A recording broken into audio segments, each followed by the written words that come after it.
April 17. మీరైతే బోధకులని పిలువబడవద్దు, ఒక్కడే మీ బోధకుడు. మీరందరూ సహోదరులు.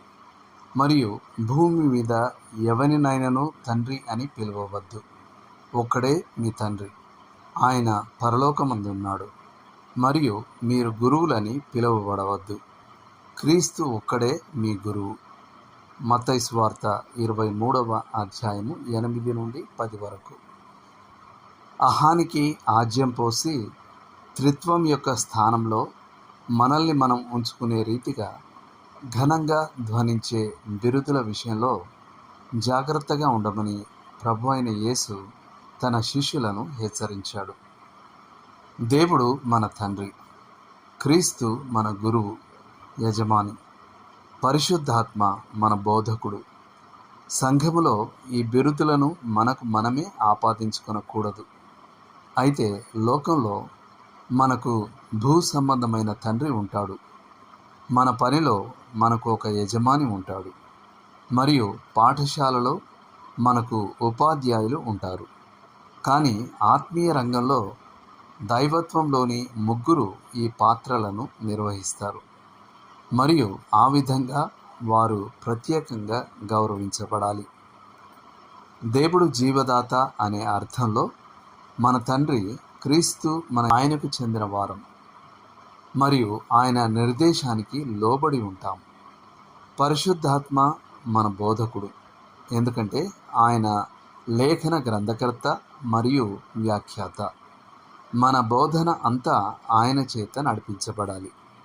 అలాంటప్పుడు క్రీస్తు వాటికి వ్యతిరేకంగా హెచ్చరించినట్లుగా సంఘాల నాయకులు గౌరవప్రదమైన బిరుదులను శాశ్వతంగా కలిగి ఉండడం ఎంత విచిత్రం.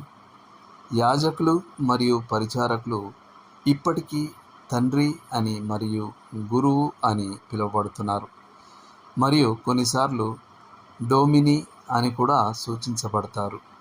దాని అర్థం ప్రభువు. మత గురువులు క్రమం తప్పకుండా రెవరెండ్ అనే బిరుదును ఉపయోగిస్తారు. ఈ పదం బైబిల్లో కేవలం దేవుని గురించి మాత్రమే ఉపయోగించబడింది.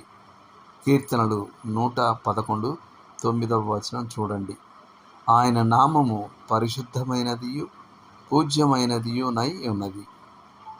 డాక్టర్ అనే బిరుదు లాటిన్ పదం లిడో సెరేలి నుండి వచ్చింది.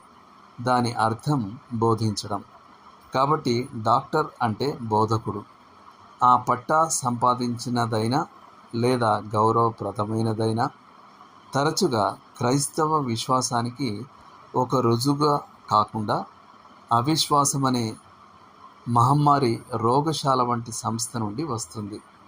అయినప్పటికీ సంఘంలో ఒక వ్యక్తిని డాక్టర్గా పరిచయం చేసినప్పుడు అతని పట్టా కారణంగా అతని మాటలకు అదనపు అధికారం ఉందని సూచించినట్లు అవుతుంది.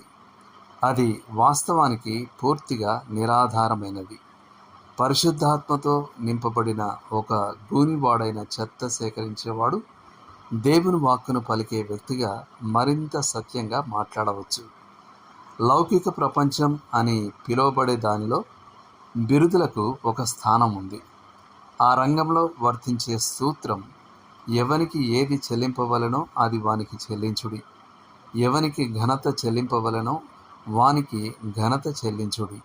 రోమిలకు రాసిన పత్రిక 13వ అధ్యాయం 7వ వచనం. కానీ సంఘంలో వర్తించే సూత్రం ప్రభువు మాటల్లో పేర్కొబడింది. మీరందరూ సహోదరులు. మత్తయి సువార్త 23వ అధ్యాయం 8వ వచనం.